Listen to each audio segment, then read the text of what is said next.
Good morning. Good morning, how you doing? Well, how are you? I'm not bad, I'm not bad. Good, good. Yes, welcome Eric. So glad to have you here. I'm so glad to be here, especially after my crazy schedule. So I appreciate your patience. No problem. I understand, especially in the creative world, it's very busy, so I do understand. And I appreciate you being here as well. Of course, my pleasure, my pleasure. Yes, so you just opened early to, get the Mm-hmm. room started, get the room going. We Mm-hmm. normally, during our author features, run the room for about an hour. And Okay. after the hour, depending on how um, the audience is responding, or if, they want to know more, hear more, we may go on for a little bit longer. But Okay. the room is normally for an hour for you to just have the space, tell us about yourself, give us Yes. all the information and knowledge, field any questions that persons may have, Happy to do and it. yes, no problem. So, from our initial conversation, I understand that you are, um, you have Jamaican origins. Is that correct? Yes, yes. Both my parents are Jamaican. My dad is from Mandeville. My mom's family's from Kingston 9. And yeah, I was born and raised in New York, Oh, but lovely. yeah, we I feel like I and we still have a lot of family in Jamaica. So I was raised in a very Jamaican household. I understand. Yes. I'm also from Manchester, so Oh, this is, really? yes, I went to Manchester High School, so it's like, a small world, very small Yes. You world. know any Donegals? Because that's all my dad's side of the family. Donoval? Donegal, Donegal. Oh, Donegal. No, I Mm-hmm. don't, I don't, I don't, I don't, unfortunately. Okay. Yeah, but yes, Yeah. it's as I said in our initial interaction, this book Mhm. club was created with intention of connecting people in the diaspora with persons in Jamaica, in the wider Caribbean, through, Mhm. your creative arts and of course through books.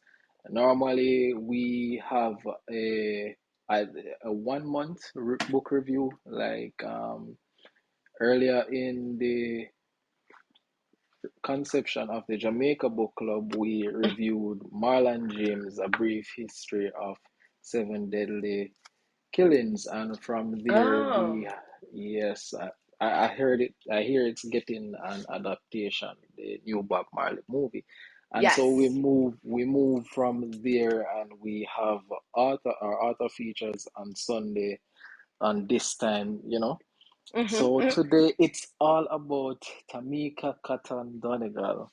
Yes. Thank you. I'm so happy to be here. So happy to be here. Happy to have you. Happy to have you.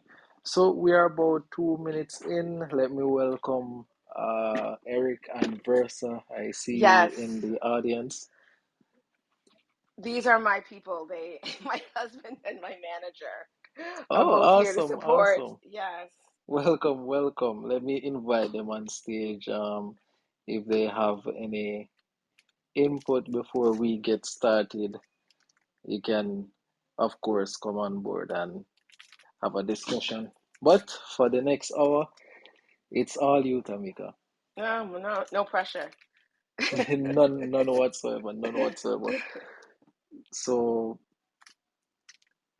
we'll start with your bio, and then from there, we will just get into the question and answer. And of course, you can speak about any of your most positive experiences, challenges faced in the industry, you know, Mhm. as a audiobook narrator and an actor. Yes. Yes. Yeah. Um, should I wait a minute or do we want to just jump into it? We can just jump right into it. Are All you right. ready? Yes. Yes. Awesome, awesome. So, Tamika Katon Donegal is an It's actor. actually Katon It's Donegal. Katon. Katon. Katon. Oh, Mm-hmm. thank you for the correction. No Tamika problem. Katon Donegal Donegal, is a yes. Yep. yes is an actor and native New Yorker who found her way west to attend the University of Southern California and earn a Yes. BFA in theater. Mm-hmm. She began her career as an audiobook narrator in October of 2020 and since then has been blessed with many opportunities and success. Her Yes. affinity for dialect work can be found in various genres, whether it be romance, YA, thrillers, or nonfiction. Mm-hmm. Tamika's enjoy bringing these amazing words and worlds to life. Recently, she was nominated for Best Black Audiobook Narrator by Black Girls Who Write and was the titular character in recording of the play Rachel, Mm-hmm. which won an Earphone Award.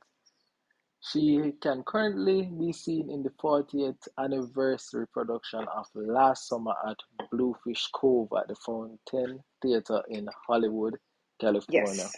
Yes. through August 27th. Mm-hmm. Awesome. Some of her favorite theater productions include Here, Rent, Vanya and Sonia, and Masha and Spike, Glove Story, and the one woman show No Word in Guyanese for me.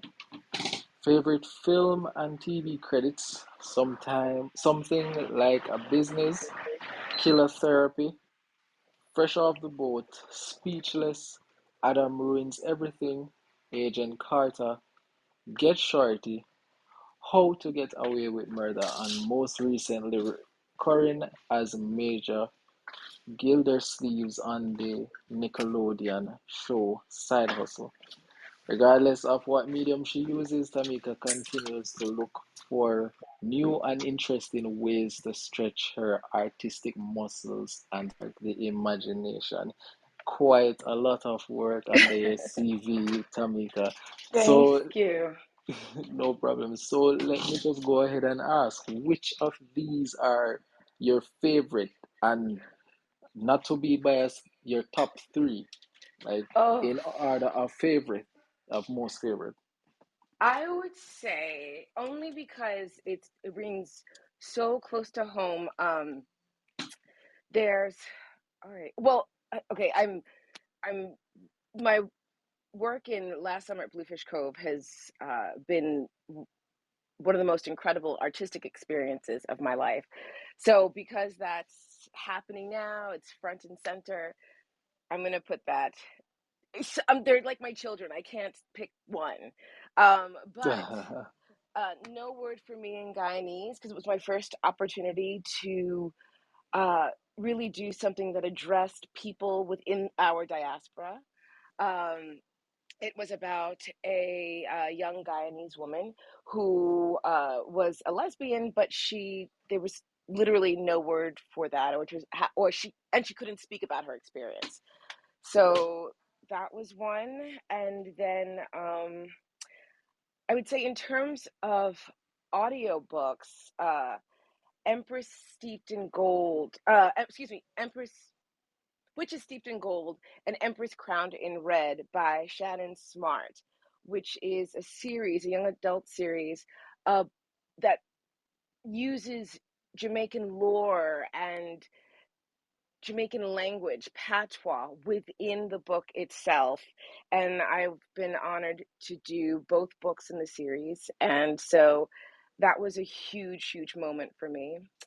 And the third one, I mean, just because I got a chance to work with Viola Davis, How to Get Away with Murder. So yeah, yeah, I would say those are my top three at the moment. They change. Oh, they do change. I They understand. I understand. So, how do you find the space that you work in? Is it, do you see it as work or is it more a passion of your career that you enjoy, so you flow in this space? Oh, I grew up knowing I wanted a career in the arts, always, from when I was a precocious child at 4. And I come from a very supportive family. My aunt is an actress, and she had my Aunt Roseanne Caton had a really incredible career in the 70s and 80s and even 90s as an actor and now as a writer. And My grandmother was a singer, and that was on my Awesome. mom's side. My grandfather, my dad's side, was just uh, the biggest personality. So I think down the line, with my genetics, somewhere one of us was going to have to, you know, perform. Oh, so it literally runs in the It family then. literally runs in the family. Yes, yes. I see. Yeah, and so I went to a performing arts high school. I got my BFA in college. I've continued to study since college, and I started doing a lot of theater, and then moved into film and television. And during the pandemic, I a friend of mine, actually it was just before the pandemic, a friend of mine had approached me about uh, auditioning to become an audiobook narrator. And I was like, well, that sounds like fun. And I Hmm. auditioned. I actually auditioned with one of my favorite books, a piece from one of my favorite books, How to Love a Jamaican by Alexia Authors. And Wow. do you know? Yes, we had her on the Jamaica Book Oh, Club before. I'm so sorry. I missed that. Yeah, No, it was that's fine. It was in the earlier stages, earlier days, because the book club was founded in 2021. So okay. we had her on the Jamaica Book Club, and we had her feature the book.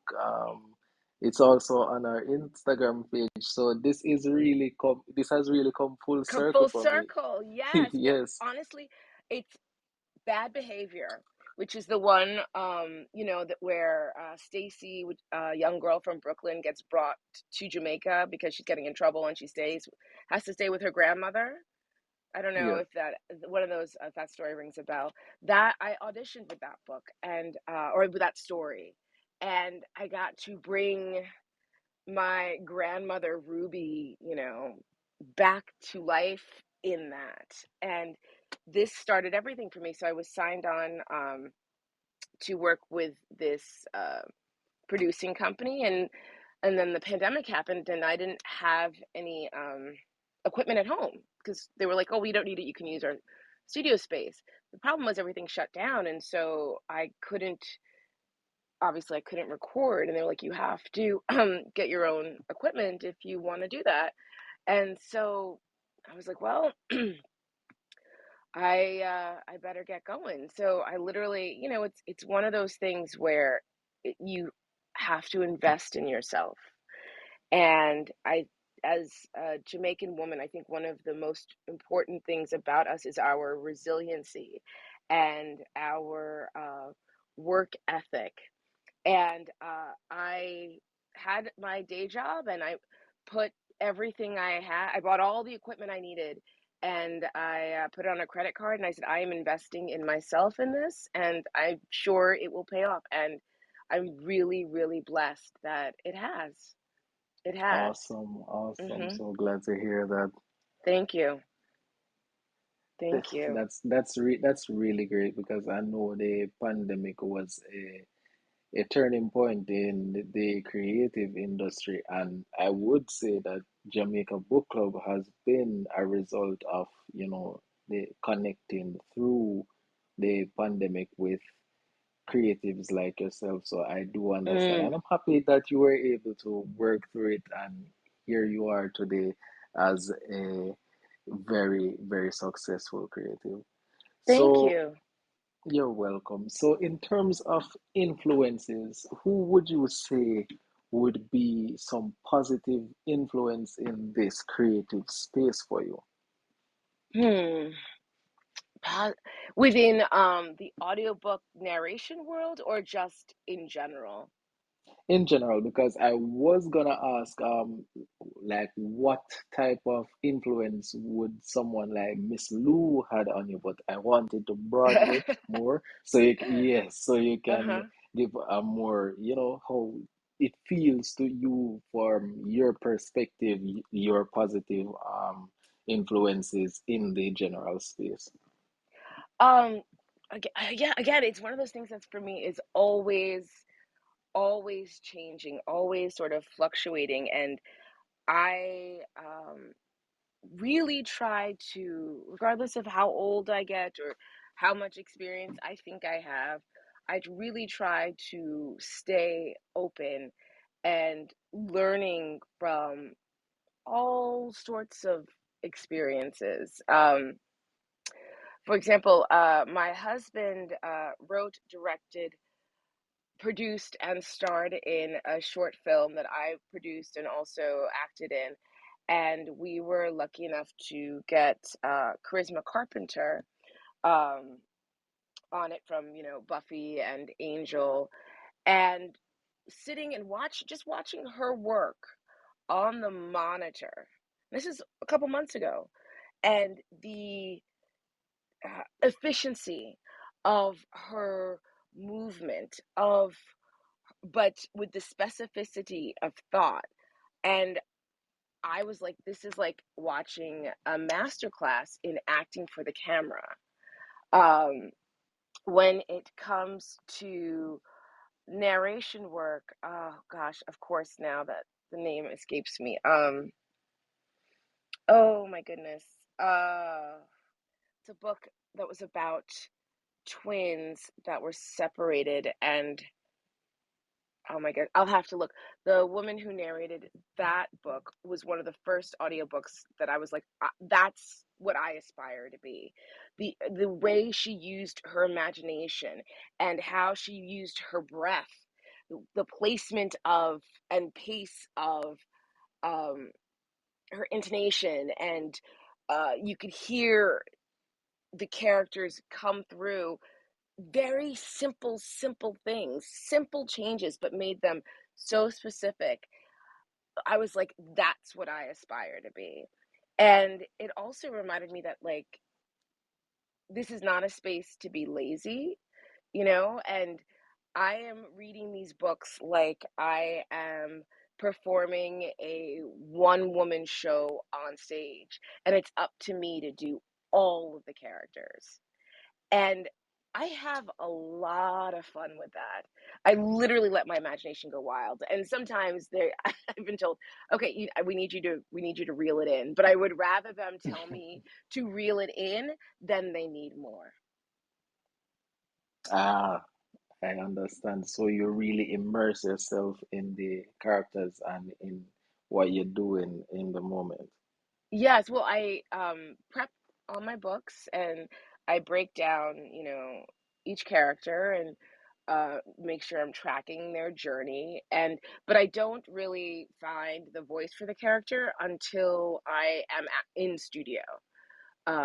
And because then once I'm in it and performing, I can really get a sense of, you know, who these people are within me. Ah, I understand. Yes. I understand. Oh, the book that I was speaking of earlier, it's The Vanishing Half by Britt Bennett. And the narrator is, I hope I'm pronouncing this correctly, Shayna Small. She was wonderful. If you really want to hear someone do incredible audiobook narration work, Shayna Small and The Vanishing Half. I cannot recommend it enough. Bookmarked, bookmarked. Awesome, Yes, great. awesome. So, for are you do you have any plans to release a book scene that it's a space that you enjoy? Um, books. Well, I do a lot of young adult novels. And one I've done recently is called The Shadow Sister. And I, while I was prepping the book, and as a narrator, you're not always blessed with something that you really, I mean, the work is the work, but that book in particular, I really enjoyed even just reading it. And that was recently released. So, as a reader and as a performer, I thoroughly, thoroughly enjoyed that experience. Awesome, awesome, Hmm. awesome. So, in the world of acting, Hmm. how do you find the space given when you, let me put it this way. How do you immerse yourself in a character in a script as opposed to narrating in the acting Oh, space? okay. In a script, you're getting a very specific moment in time for this person. It's a beginning, middle, and end to the Yeah. story.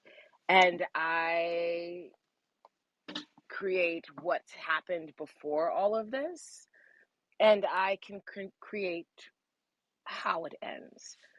But with a book, usually there's more there's more time, there's more room for detail.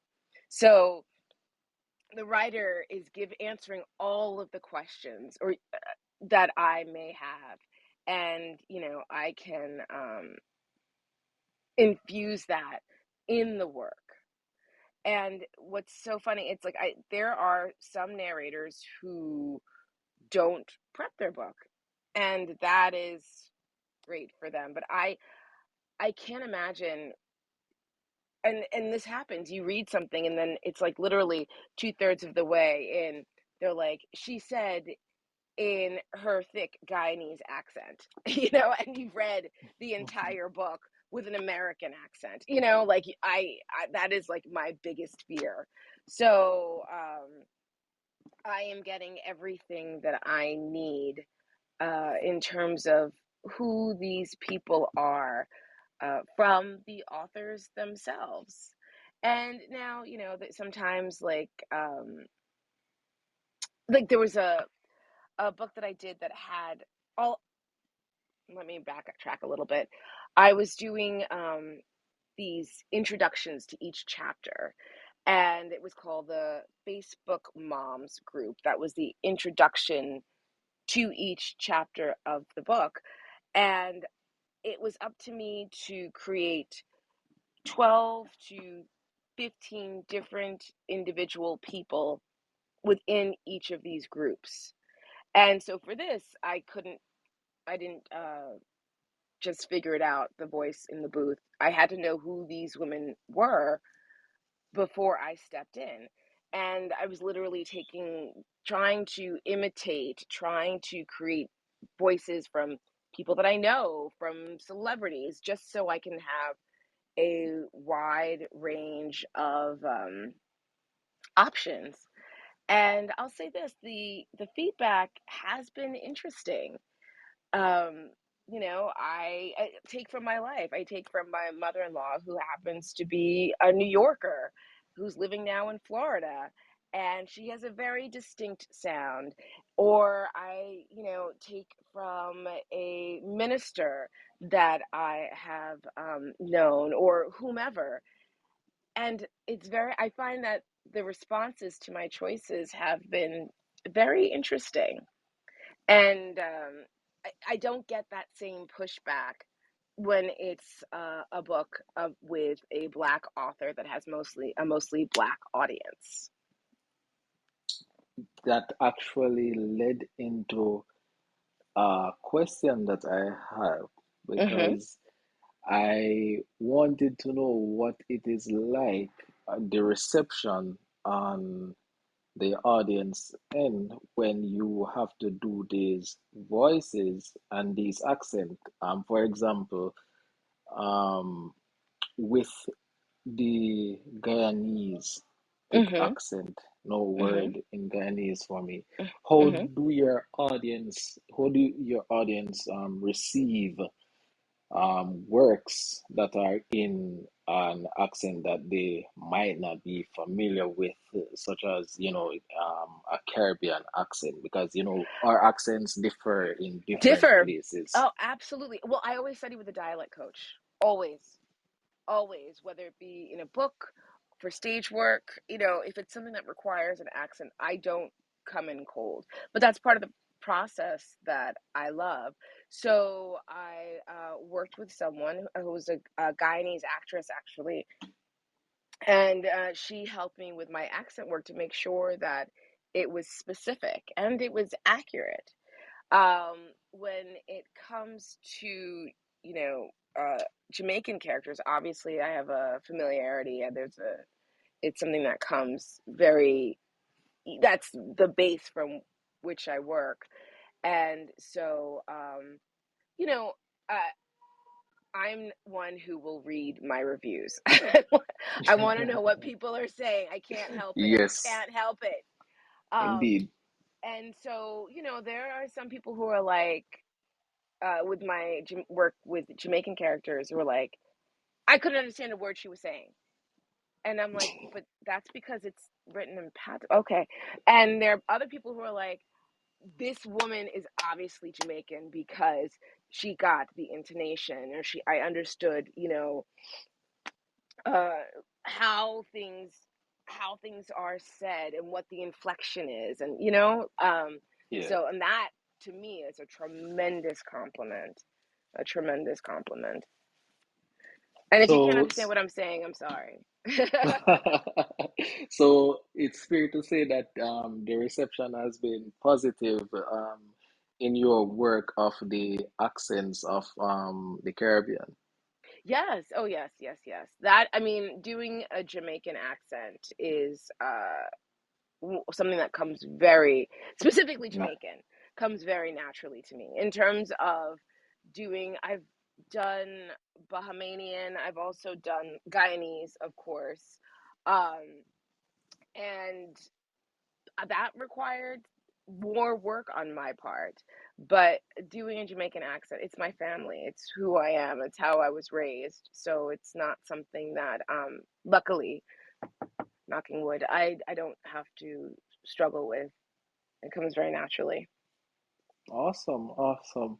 And that led to a follow-up question I have as well, because I wanted to ask, what is the demand for accents that are for books that are written in, Caribbean accent? Is there like a positive demand to hear more of these accents the book is written in, or You would know, the audience prefer to hear most of these books in the standard Queen's English?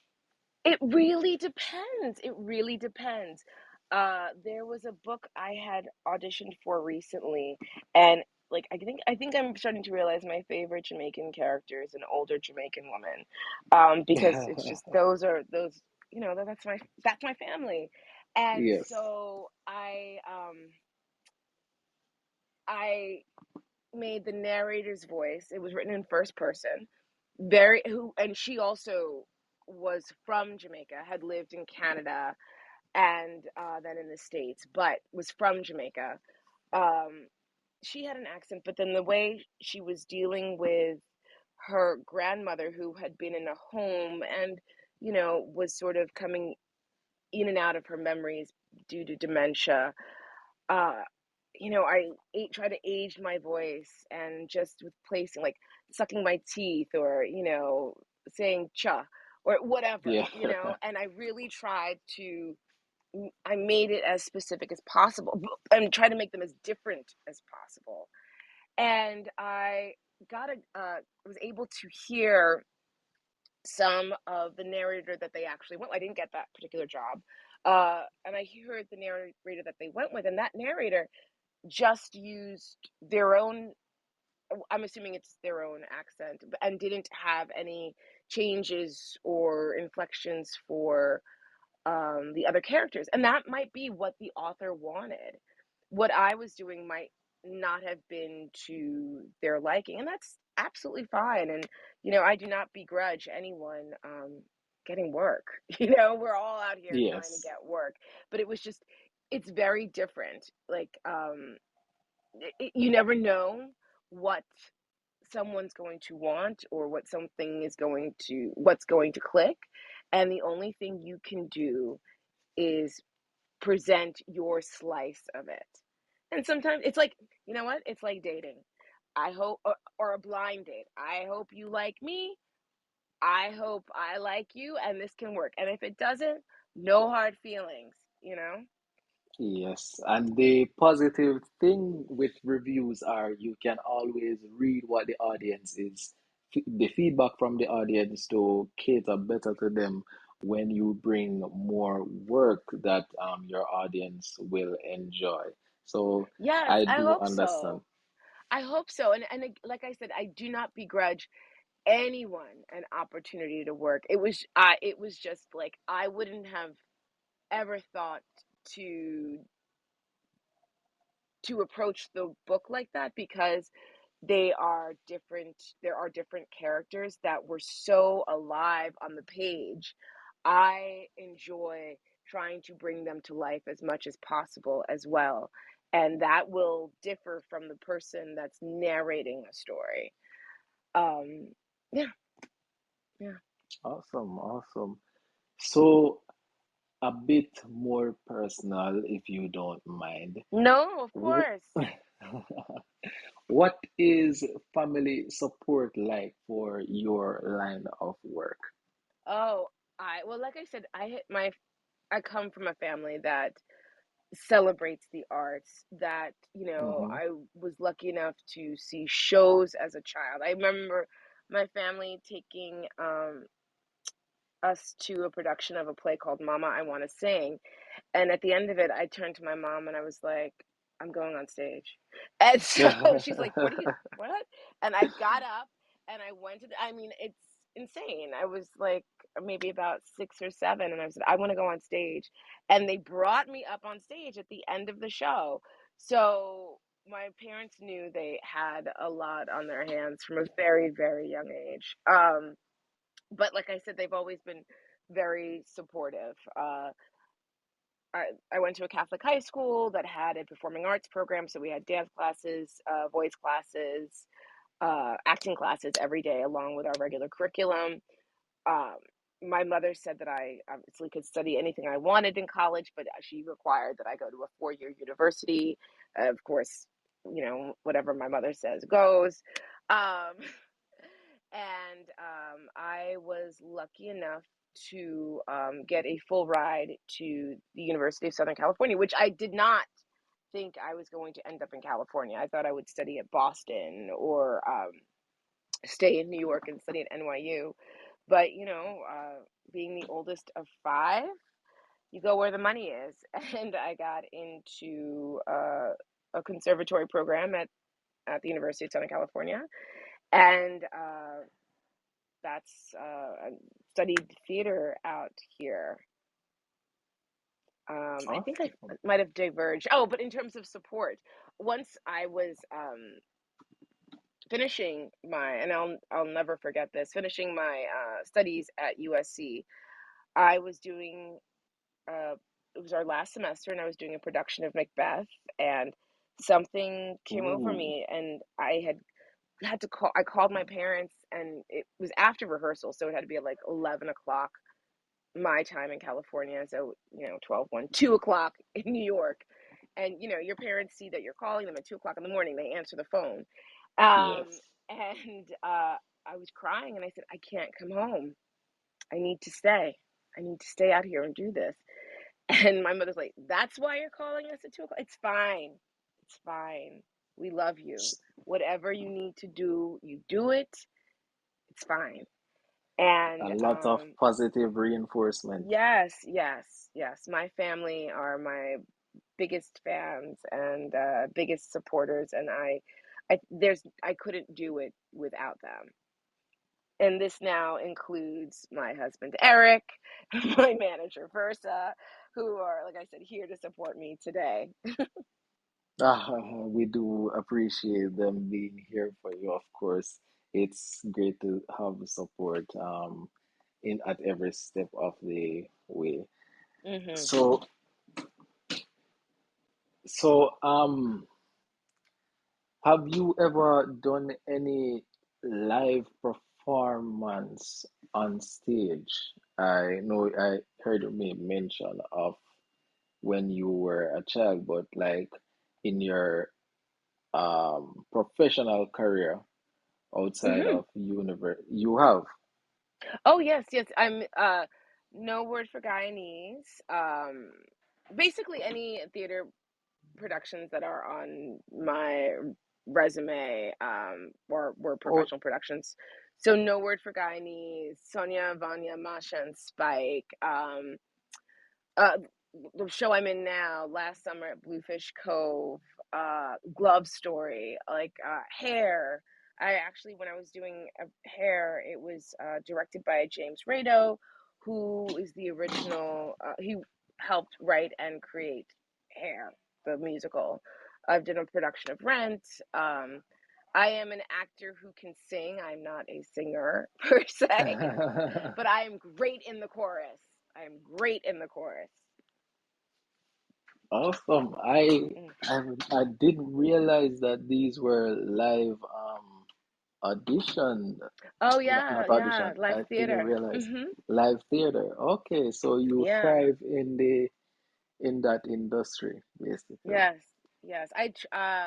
I guess people today would call it multiple streams of income. I am I wherever there is work that speaks to me, I am there to do it. So whether it's on theater, narrating, commercials, film and television, well, not with film and television at the moment because we're striking, but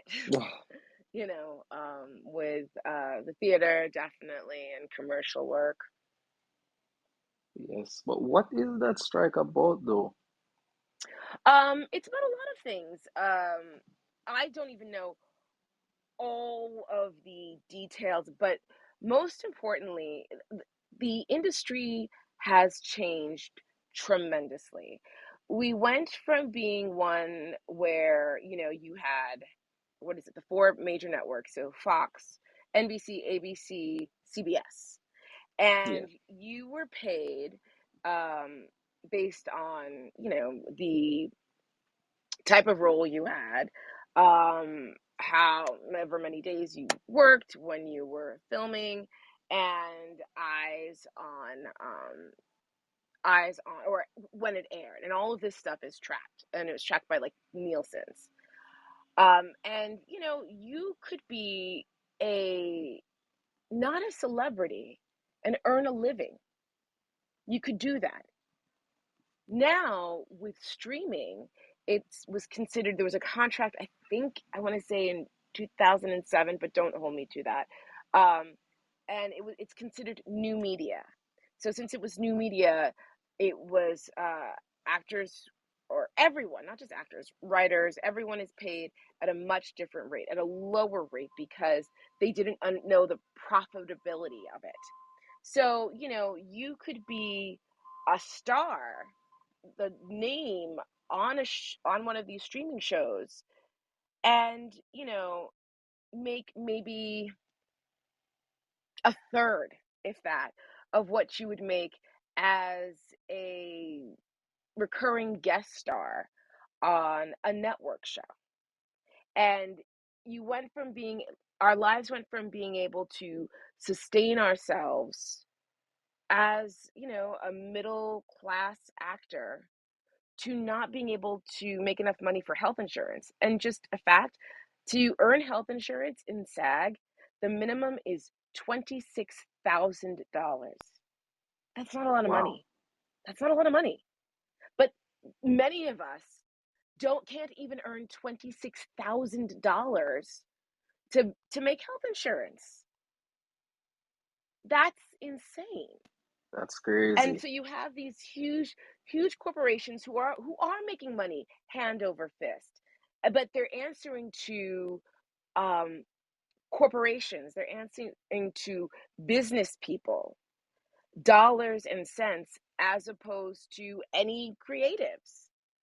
And so now it's impossible to earn a living as well, I shouldn't say impossible. Let me take that back. It is much more difficult to earn a living as an actor in Los Angeles specifically, um, with the wages that we're earning on these streaming shows. Ah, I see, I see. Yeah, So so we that need to that it needs to be restructured. It absolutely needs to be restructured. I see. I have seen the movement or the talk about, moving away from more traditional media, but I didn't know that it run this deep. And even Hmm. Selector Slim is saying in the comments that it he thinks it affects writers and directors. So Oh, it's absolutely. Absolutely. Well, Mhm. there were Go ahead. their contracts. Well, writers' contracts were up, directors' contracts were up, and actors' contracts were up. And I can only speak for myself, but I think we were all hoping that all three unions, the Directors Guild, Writers Guild, and SAG-AFTRA, would shut it down. Shut it down. But the directors were able to get what they want. And part of this of our contracts also involves AI, because we want to make sure that we are ahead of the change as opposed to playing catch up. Now, with AI, in terms of, let's say, even just audiobook narration, I do a work on a book. This company then owns that work. They can use what some companies were hoping to do in terms of use our voices for research and development, and use it willy-nilly. That's my voice. I know that for this Wow. particular project, you own this work, but that should not give you license to use my voice, my likeness, to create more money, more for you and for your businesses, and I get completely shut out as the artist. And they're not just doing that in terms of audiobook work, they're also doing it for like uh, background actors. There are background actors who have literally put their kids through school doing background work. They, made their minimum for at least health insurance, and were able to earn a living. And now what they would want to do is pay a background actor for one day of work, and then own their likeness to do whatever they want for however many movies this particular company or studio um, wants to make. That is not fair. That is not That's highway fair. robbery. Absolutely. Absolutely. So, I've been calling this not I heard someone say this, so I can't take credit for it, but I've been calling it hot strike summer. We're all on strike. We're all going to shut it down, until our requirements are met. Yes, I believe that is only fair as the Yes. persons creating the original work. Because I've seen the the reception recent film Sound of Freedom has received, because I hear something to the effect of it not being in the mainstream, but there still Mm, being an audience for it, so it goes over the traditional right. um streams Hmm. to the audience that wants to see it. So I guess as long as your work reaches an audience that craves whatever you create, there will Hmm. always be ways and means of going around, these Or that they're trying, corporations that want to. exactly. Yeah. Exactly. That they are trying to make a product. I won't even say the best product for as cheaply as possible. And, this won't, talking bigger picture, this isn't just about, artists or writers, but it's also, for there are other industries like copywriters or people in marketing that can have entire industries wiped out because of AI. And I don't fear the future. I don't think AI is this terrible thing, but I think we need to learn how to monetize it fairly. That's what's key. Yes, I agree with that. I agree because at the end of the day, the original story will come from a human. So Yes, it's only fair that you get paid for your work and also your likeness, especially if you are going to use it for research and development. A one-time payment does not cut it because no, persons who make music, they have royalties that they earn from their music being played. So it should only be fair that, persons in the creative space have something similar for them that absolutely. is fair for all parties involved. Hmm. Absolutely, absolutely. There is a actress who's also Jamaican who's on Ghost, Danielle Pincock, and I don't. She had this thing talking about the strike, and she's first of all she's just brilliant. And she had this whole thing. She's like, "Can AI do this?" And she's like flipping her hair, and there's been like memes made of it, and music songs created around it. And yeah, she's on. I don't know this show Ghosts on CBS. She's brilliant, brilliant. Awesome. Yes, he goes on CBS. Yes. Awesome. So, oh, what it's really tough in the industry if you let them have their way, I guess. Are there any advice that you would give to persons who are looking to, find their way in a similar field as you, whether it be audiobook or acting? Yes. Sure. I always happy to give advice. As an audiobook narrator, I would say first listen. Listen to audiobooks. you know, Listen to how what actors do. Listen to figure out what you respond to and what you don't respond to. And read out loud 10-15 minutes every day. Read out loud. And you start to realize like or how to use your instrument in this particular field because it's a lot of work to I I not to say that I don't love it, but you're sitting in a booth or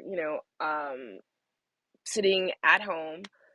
For me, if I'm recording at home, it's overnight because that's when it's like quietest by myself for 5 to 6 hours at a time, reading and creating, and you have to make sure that your instrument is up for that challenge. And then I would say record yourself doing some excerpts out of, again, books that speak to you, books that you find a similarity of experience. There's the universality of the human experience, whatever book that might be, and record yourself doing that. And do it not just with fiction books, do it with nonfiction, do it with uh, political books, do it with books that are in the first person narration, books that are a third person narrator. So if it's just the narrator's voice, then character, character, character, character, character. Practice. And put some of your stuff up on like SoundCloud. or just have it ready, so if you are sending your stuff out, or you can you can create an account on ACX. Am I saying that correctly? I think it's ACX. That where it's basically a space or a forum where narrators and authors can meet, and they decide whether or not they can work together. But you have your samples, for lack of a better word, ready to go. Awesome, awesome. I'm sure in the replays, whoever listens will appreciate that advice, and Selector Sim is agreeing that reading out loud helps a lot. So you do have somebody who concurs with that. Thank you, Selector. Thank you, thank Yes. you, thank you.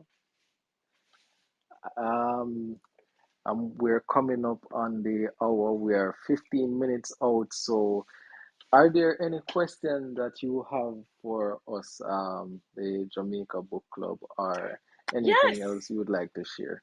I do. So, what made you create this space on Clubhouse? Are you a writer or a publisher as well?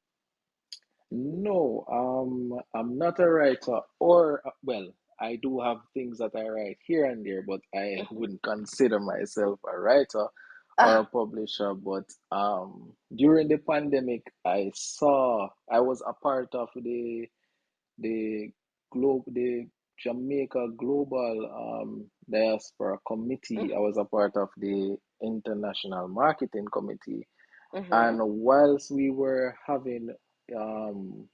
testing out the app, because it's the pandemic, so persons aren't able to be physically interacting with Right. persons as they Mhm. used to. And this was a great app, in our opinion, that we could, connect with one another. And we had persons in the UK as well as in the US and in Canada Oh, who all came together on the app. And I just had the idea that, this app would be a great app for connecting yes, authors. It started yes. with authors as well as persons who are interested in, books. But I thought of it from the point of view of, you know, Miss Lou and the other creatives that started this journey of, Creole and creative in the space of Jamaican media, the pantomime, the Mhm. theater, little theater. I thought it would be great to connect Anansi stories and all of those arts with persons who may have migrated to England or other parts of the He went world. foreign. They're foreign. Yes, yes, they become second, third generation who may have never come across, or probably will never come across these works, because they are assimilating to where they are living, Mhm. so they wouldn't necessarily have the space or the time Access. to, or the access as well. Yes. Thank you for that, to connect with their Jamaican roots. So I just thought it would be great to have this space for authors to, you know for it to be a hub of authors, creatives, to share their work as well as connect with people in the diaspora.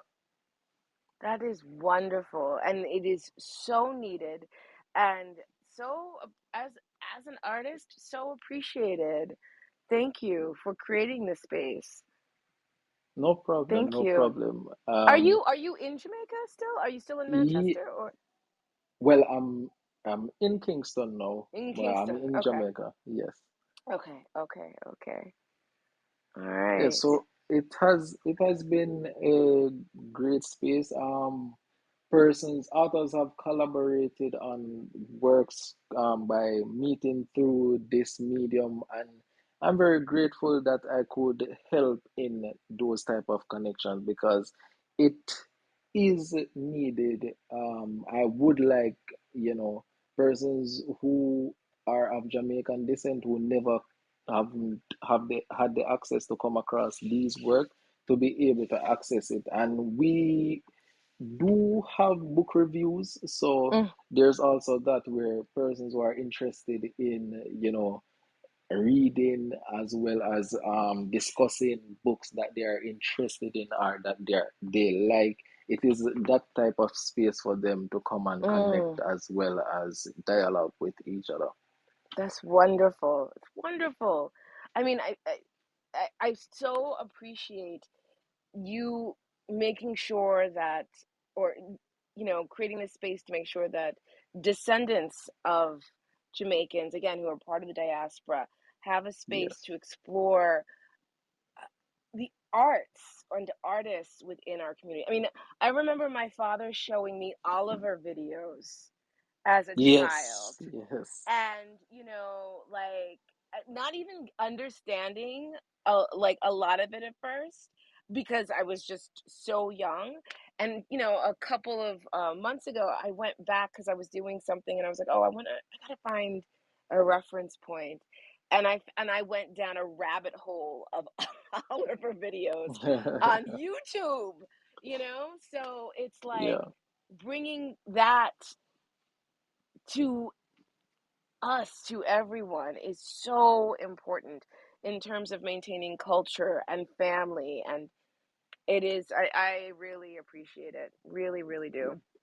Thank you, thank you. And the thing with which I'm grateful for platforms like YouTube as well, with creatives like Oliver and Miss Lou, is that through Hmm. watching them on YouTube, you can see their facial expression, their Hmm. passion that they put into the intonation of their speeches, and that is something that everybody can learn from, but Yes. especially for those of the Caribbean who have lost touch with those arts, it's really a space for them to enjoy these creatives. And I just thought I would do my part in connecting persons who are of the diaspora through this Mm, app with um with creative arts and novels.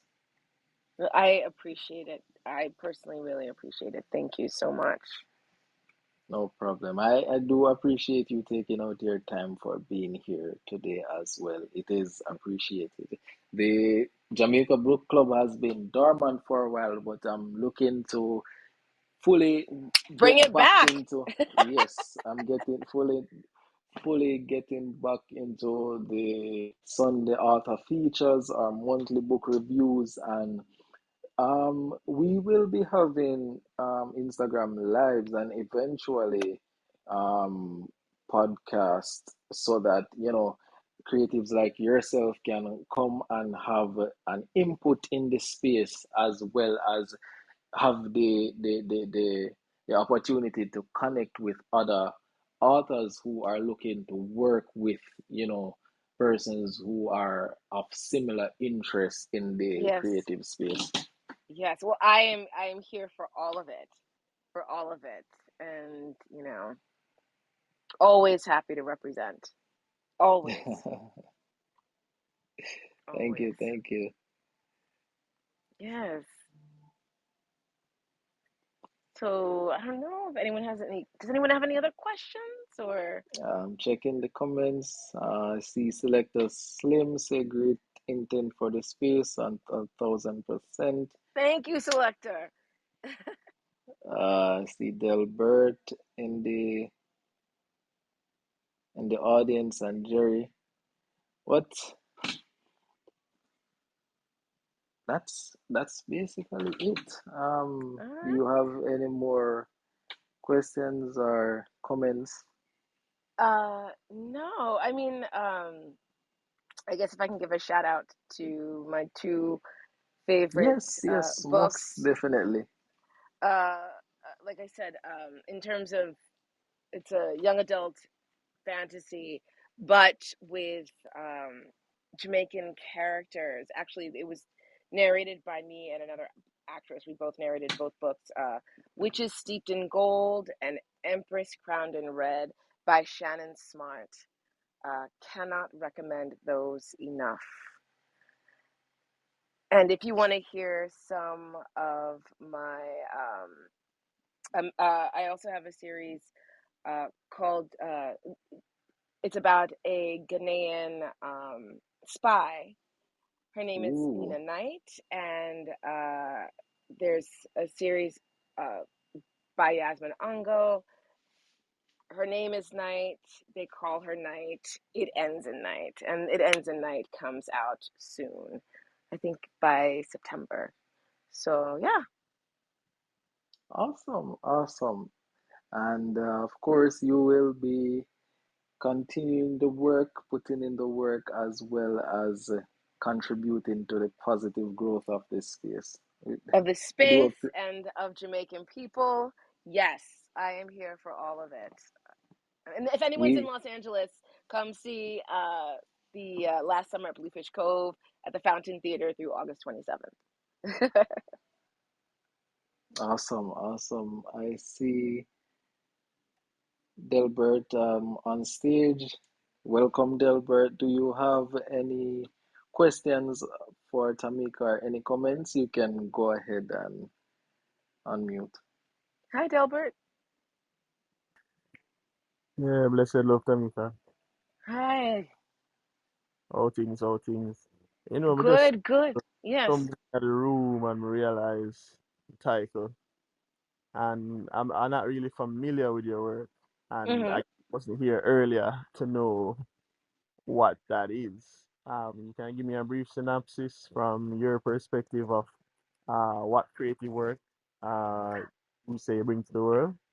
Yes, yes. I am an actor and I work in different mediums. So, film and television when we're not striking, commercials, and theater, and an audiobook narrator, which is what brought me to the Jamaica Book Club. Oh, okay. I get a clearer image now. Clear understanding? Definitely. Yeah. Are you from Yeah. the like you born and raised at the island, or what's your relation to Jamrock? Well, both my parents are Jamaican. My mom's family is from Kingston 9. My dad is from Mandeville, and but I was born and raised in New York. Going back and forth to Jamaica, growing up, and as an adult, you know, those are my roots. So, I consider myself a Yardie, but an American Yardie, but a Yardie nonetheless.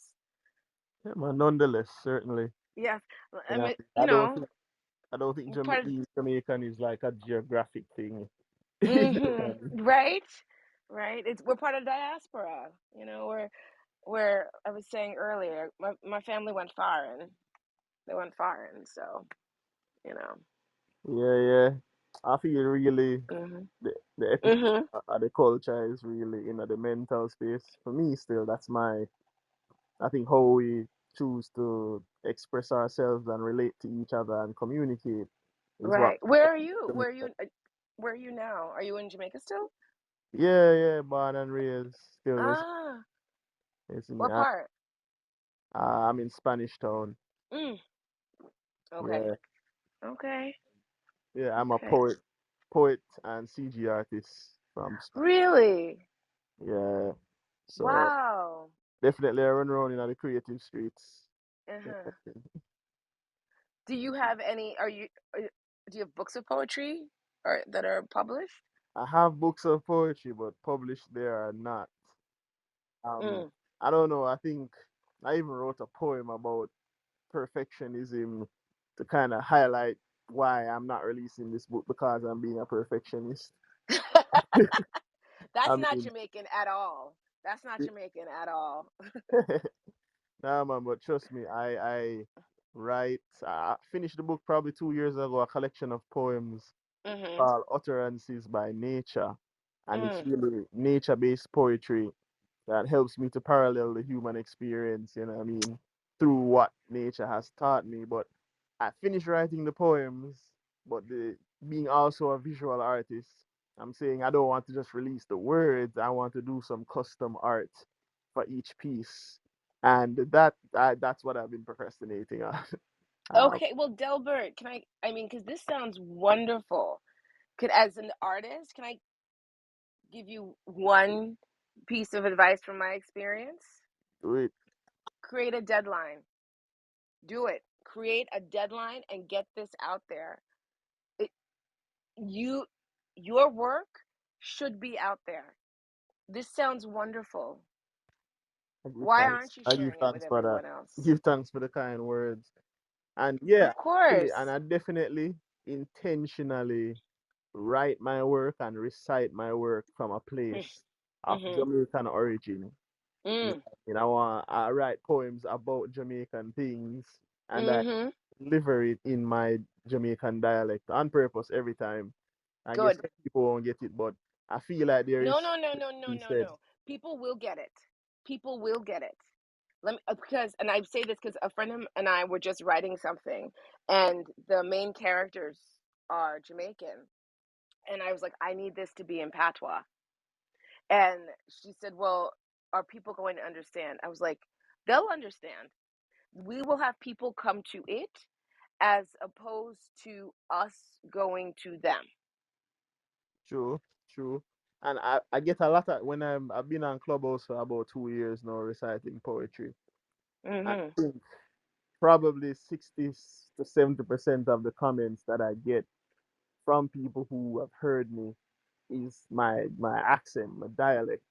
Mm-hmm. Like it it the Jamaican dialect is almost one that commands attention, you know what I mean? Yes, yes. Like from the minute I especially when most poetry rooms are, from people all over the world, mainly the Mm-hmm. United States, it's Mm-hmm. kind of this shift, this vocal shift when I Mm-hmm. do a piece.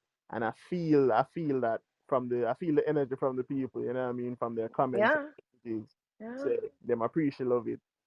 And yeah, that's why I definitely want to just go all the way as is. I've been writing poetry since I was 12. I'm Mm-hmm. 32 in a couple of months, so it's almost Yeah. two Happy decades. birthday. Bless up. Yeah, Yes. so actually just feel like I'm my time now to really put out what I've absorbed. I would say I had a regular childhood in Jamaica still. Mm-hmm. Like you have them strict parents the way you don't Yes. them don't let Yes. you out none at all. And then when you start high school and you're It's a free, different story. yeah, it's a parallel man. But Mm-hmm. as me say, when me get out and me free, me get a real different appreciation for Jamaican culture because I wasn't Mm-hmm. able to really flood my senses with it from a younger age. So when I reached Mm-hmm. 10, 12 and able to do that now, me go Mm-hmm. all about, you know what I Yeah. mean, everywhere and Well, connect with all kind of people. if you ever need a female narrator, I would love the opportunity to audition for you, to read it, whatever you may need. Definitely. I have, it's funny you said that. I have this Mhm. piece that I wrote called She's Not Fine. And like I read it a lot and it was inspired by a lot of different women in my life because Mhm. women are really good at masking when they're not fine. You know what I Mhm. mean? Mhm. Almost like it's an acquired learned skill. It's a survival skill. Yeah, it's a survival tactic, right? So this Uh-huh. this piece kind of found me writing it over a period of weeks because a lot of the closest women to me are confiding in me that they are not fine. You know what I mean? Mm. Mm. Mhm. And I think when I read the piece, it's received, but I can't help but feel that from a female perspective, it would be received a whole lot more. Um, it's a whole lot more genuine vibe. You know what I mean? So I don't know Yes, if yes. you're interested. If you're Yes. interested, Yes. I I followed you. So please, yeah, let's keep just the follow your back. conversation going. Yes. Just follow your back. All right, definitely. That's One thing, thank you so much. one more thing. I know that I'm not sure of the format of the room. Mhm. But if you guys would have me, I'd like to recite a piece from the book. If you guys would have, Delbert, Delbert, yeah, Gamma. Tamika, you remember what I said earlier, Tamika, about Y- connecting yes. creatives? This is Yes. what it's about. This is it. This is it. This right here This is is it. what it is about. And without you asking Delbert, it is already, the opportunity is already here for you to be on the Jamaica Please. Book Club. All you need to do is just DM me and we will set it up from there. Because this is what the Jamaica Book Club was created for, to connect Mhm. creatives as well as bring your work to persons in the diaspora who may not have the access to this. So you're more than welcome to be on the Jamaica Book Club. Just send me a DM and we'll get it started and sorted for you to be featured on the Jamaica Book Club. Today is Tamika Day. Tomorrow it's your day. All we need to do is just get the conversation going. That's it. Because this right here is what it's about. It's about connecting creatives and bringing your work to the wider world. Mhm. Right, 100%, 100%. Tammy, I have some more questions. Yes, sure. All right. So, me know say me personally know say I used to spend every summer in the States, in New York. Mhm. Half of Mhm. my family, my mother's entire half of the family lives in New York. What So, part? uh all over the place, man, like Okay. Rockland County, Bronx, Oh, okay. Okay. some in New Jersey there about, you Mhm. know, just Tri-state area. yeah, tri-state vibes. So, Mhm. say I used to spend 4 months out of every year in New York. You know what I mean? Mhm. So that's looking back now, that's like a third of my year. I mean, that's significant, Yes. and that would affect a lot of things, my accent, my perception. You in particular, now having Jamaican parents and growing up in New York State, Mhm. Mhm. what what cross sections of culture do you think you would uniquely have access to by virtue of how you were brought up? That, Oh, interesting. I mean, I feel like, oh, there's so many. My mind, sorry, is going right now. There, I feel like as Jamaicans, we have not a how do I say this as politely as possible? A reputation to think, and I think with reason, to think very highly of ourselves. Yeah, sometimes you can't tell a Jamaican anything, whether it be me, my parents, my whomever, and I really just even in terms, let's say in Jamaican dialect, there are so many things, so many influences that I feel like I can pull from the Jamaican dialect into other things, whether it be honestly, and you have to be careful with these things, but you can hear the influence of a lot of Western culture in terms of British or Irish influence. You can hear the rhythms of West African dialects, and that's a huge generalization, but or like even specifically, more specifically, Ghanaian, how that has affected the speech and the language and the patois and all of it. And because I have access to this sound, to this language, I'm able to have a fluidity that lends itself to these other accents and dialects. Excuse me as I lose my voice.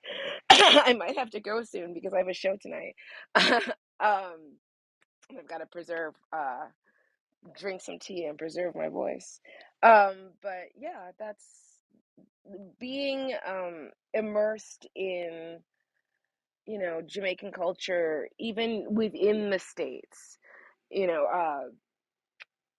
it, it has created such a rich platform for me to jump from and to be able to play in. Out of many, one people. That is who we are, and I try to utilize everything, everything that the culture provides. definitely feel the vibes there. Mhm. And I always say to people, Mhm. um, everybody from all the corners of the earth got Y- somehow ended up on this rock in the middle of the Caribbean, uh-huh. and we all somehow got free from all of the things that were oppressing us, whether it be Yes. slavery, colonialism, and then now Yes. we're here in a blank canvas kind of state where we have Mhm. to create a way of life that is inclusive of everyone, the Right. West Indians, the East Indians, the Mhm. Europeans that came here, the Africans that came here. Basically, everybody came here. And Mhm. I definitely, I mean, if you even look on the food, Yes. Oh, I curry tell people goat, that all the time. East All the Indian that time. influence. Yeah, man. My And father. it's Oh, so I'm it's sorry. such a fine blend I find that everybody know how to cook curry chicken and curry goat, right? No, no, no, no, no. But that's yes, everybody. But like my father's when he first moved to the States, one of his friend had a restaurant in Queens called Fama's, Chinese Jamaican. Yeah. To this day, my father makes a slammin' fried rice. Wicked. No See there? one can beat it. No See one there? can beat it. See there? And I mean, is our ability to integrate all these cultures into a Yes. super culture. You know what I Mhm. mean? I mean, Yes. that's just what me feel the Jamaicans that that's how I feel what we do. You know Mhm. what I mean? The best. That's what. How did I start this? And I was like, I'm trying to say this as politely as possible. We think very highly of ourselves with reason. Oh, I With second reason. that. That's true. I always say, no, Third. I always saying that like we top what we do best is believe in ourselves. Yes. That is Yes. our Oh, that I is like. our like I'm most powerful thing stealing that we that. do. Delbert, I am stealing that. What we do best is believe in ourselves. Yes. I mean, yeah, as a Yes. And Jamaican, you little can but with see. Talawa. Huh? Me remember when me just a start out as a visual artist. I never Uh-huh. run a formal school or anything, but boom, when you look, you see him Bolt the fastest man in the world now and broke the world record because Uh-huh. he believed in himself. And Right. honestly, those years, that 12 years that film career when he did I run the place, I could find a belief in myself, but I can honestly say it wasn't there. When Shelly and Oh. Fraser start do some things we never do before. You know, Uh-huh. and when all these Jamaicans start doing things, when Tessa and Chin did win the voice, you Yes. see, Yes. yo, like every Jamaican feel that, regardless of Yes. whatever skin color we be, regardless of our origins Or or where we're race, at. the Yes. whole that we did feel that. You see me? Feel it. And Yes. it Yes. adds, Yes. yeah, it compounds to our sense of belief in ourselves and our sense of self belief. It definitely Mm-hmm. compounds until Mm-hmm. we really feel like that's our best thing. Like we believe in ourselves. That is what we Yeah. do. That is what we do. It is our superpower. Oh, that's good. I And need to write that what a down. great superpower to have. Yes. The, Yes. the unshakable belief in oneself. It is a Yes. superpower. It really is. It keeps you going, right? Over everything else. Yes, it does. Well, this has been a very, very, very positive session, Tamika. Yes. I Thank you appreciate so you for much for being. having me. I am so, so grateful. So, so I'm grateful. grateful that you are here as well, sharing all of what you have shared with us. Um, what can I say? This is another edition of, the Jamaica Book Club, and we have been greeted by a very positive, life, fun-filled, creative, and we do appreciate you being here. Delbert, if you don't have any more questions, I'll let Tamika have the last word before we shut down the room. Delbert, you're free to DM me so that we can get started on having you featured on the book club. But Tamika, thank you so much for being here and thank you so Uh, much for being a great sport and shared with us your professional um, journey and advice for other creatives. I'm so happy to do it. Happy, happy to do it. And Delbert, I look forward to reading your work and hearing you being in the room and hearing you on the book club. Just pause, man. Just Yes. pause. Yeah. One last question though. Mm-hmm. What is your favorite reggae song? Oh my gosh. You know what? I love I just did a play with called oh, I'm so sorry, gentlemen. Literally my memory is of sieve right now. In called In My Bones. And it took place in a UK detention center with and there were four actors in it. Two of them were supposed to be a white woman who immigrated to the UK from Canada, and then a young girl who was West African who was in this detention center. And I played a guard at the detention center who originally was supposed to be British. And I spoke to the playwright and I said, you know what? I think it would be much more interesting if she was an immigrant herself. So I would like to make her Jamaican. And she let me do that with her work. And so I went through all of this to say, I went through and created a playlist of all my favorite 90s dance hall songs. So, like I said at the beginning of this, it's like trying to choose a child. I can't pick one. Uh, Don Penn, Beanie Man, you know, God, Shaba. I can't pick one. Well, actually, no. Maybe No No No is my favorite. Now that I'm sitting here thinking about it, but yeah. I mean, if anyone wants my '90s dance hall, literally almost 4-hour playlist from Spotify, you are welcome to Funny enough, that is the correct answer. it.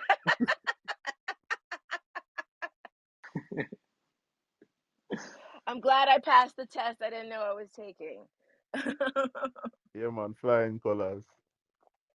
Yes, yes. Oh my goodness. Thank you so much, everybody. This has been such a pleasure. The pleasure is ours. Thank you so much for being here. And with that, this has been Jamaica Book Club.